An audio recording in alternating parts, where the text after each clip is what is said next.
town is rocked by a succession of smaller earthquakes, but they're nothing compared to the nuclear explosion that just occurred. I hold on to Jesus, and he holds on to me. I awake the next morning to find that he's gone. Oh, thank God. I wouldn't want any of those awkward morning after conversations. I prefer our one-sided conversations where I do all the talking and he just listens. I get up and realize I'm not able to walk as well as I normally do, but it's okay. The night was worth it. Pure magic. G-Spot shakes his head at me and murmurs, "That's it! That's weak sauce!" and walks away. Wait for me! I don't know anyone or anything about Vagina Town, and as much as he abuses me, I feel like he's the only friend I have right now. G-Spot walks towards the river that runs red this time of month. And like Moses, he crosses it, holding an umbrella so he doesn't get wet. He walks through the dry bush and shrubbery. He's pretty fast for a little guy. And then he turns right. He turns a corner, and I desperately am trying to keep up. I turn the corner, and I find myself outside the town hall. G-Spot's nowhere to be found. Voices are coming from the building. Maybe he's in there? So I walk inside and walk right into the middle of a huge argument. There's a seat in the back, and I sit down. She's polluting the youth of Vagina Town with her sick mind. At heart, she's still a child. Her intentions are good. She's a whore. I don't want her here. Period.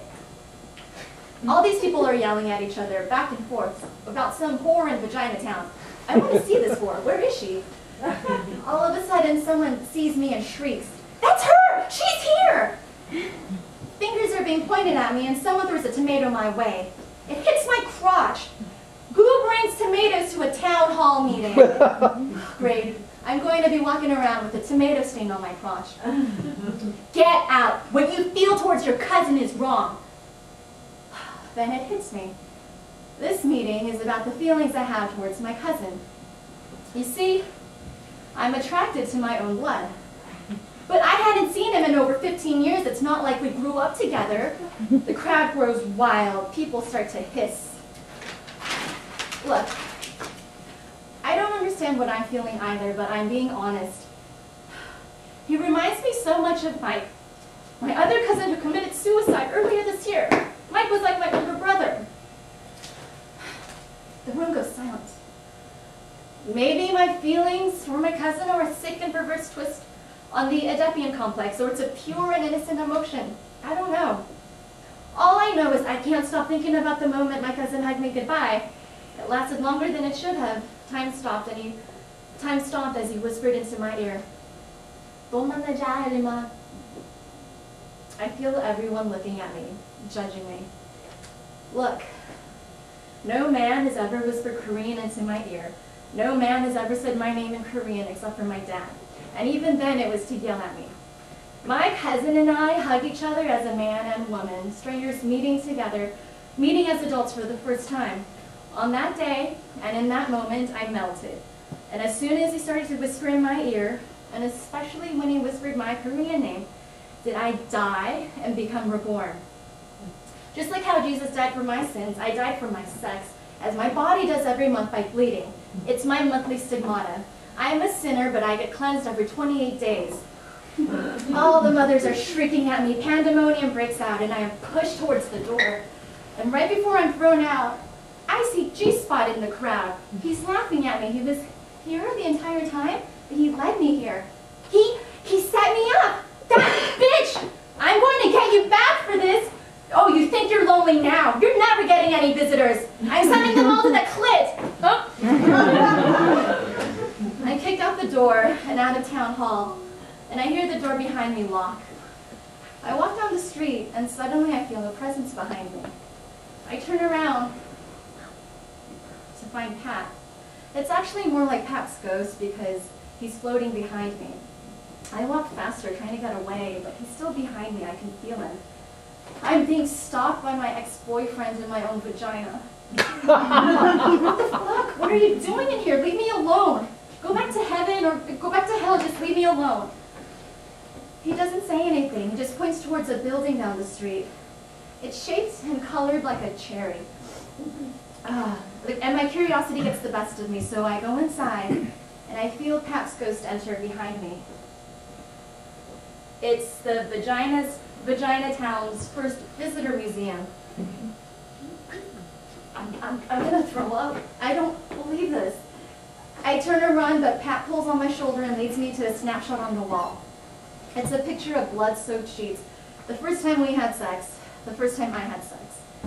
This is sick. What are you doing? What are you doing to me? Leave me alone. The snapshot next to that is of us holding hands. We always held hands together, whether it was in our seats at the movie theater or on his bed. It was nice. And right next to that is a snapshot of his bed sheets, this time clean with no blood. And his musk emanates from that picture. Oh, I walked to the snapshot and I put my nose up against it. And I take him in. Pat smelled so good. A mix of earth and water and sweet. His neck was my favorite part of his body, and wait a second. Wait! Why are you here? Why'd you bring me here? You should be gone. You're married now, for goodness sakes. Leave me alone. I don't want to be in this museum. Shouldn't even be here. But Pat's ghost doesn't answer me. He just floats over to a picture in the corner, and I follow him, and I see that it's the last couple's picture we took. And underneath it are the words, "You broke us up." I know, I ended it, and there were plenty of times I regretted it, but why is he making this more difficult than it already is? Why are you doing this to me? And before the ghost has a chance to respond, I run out of there and I close the door. I see matches on the floor and I set fire to the cherry-shaped museum. Everything's up in flames, the cherry's on fire. I hear Pat howling in the museum, and a fire truck comes racing down the street. I hide behind a tree and I watch the firefighters try to hose down the flames. "It's a cherry fire," one of them yells. "I've heard about these, they don't ever stop burning. All we can do is secure the area so the fire won't travel. We have to let the cherry burn out on its own." And as quickly as they arrived, the firefighters leave and I'm all alone. It's gotten colder in Vagina Town. I look down at my stained pants. Oh, my face suddenly throbs from G-Spot's punch earlier. I gotta get the fuck out of here, so I run. It starts to rain and I run down the street, past all the shops decorated for the holidays. I run until I hit a brick wall. There's a sign that reads "Dead End." I don't care. I have to get out, so I jump over the wall, and I'm almost knocked out by the stench. I've just entered a wasteland, the landfill that lies right next to Vagina Town. Oh my God, I'm knee-high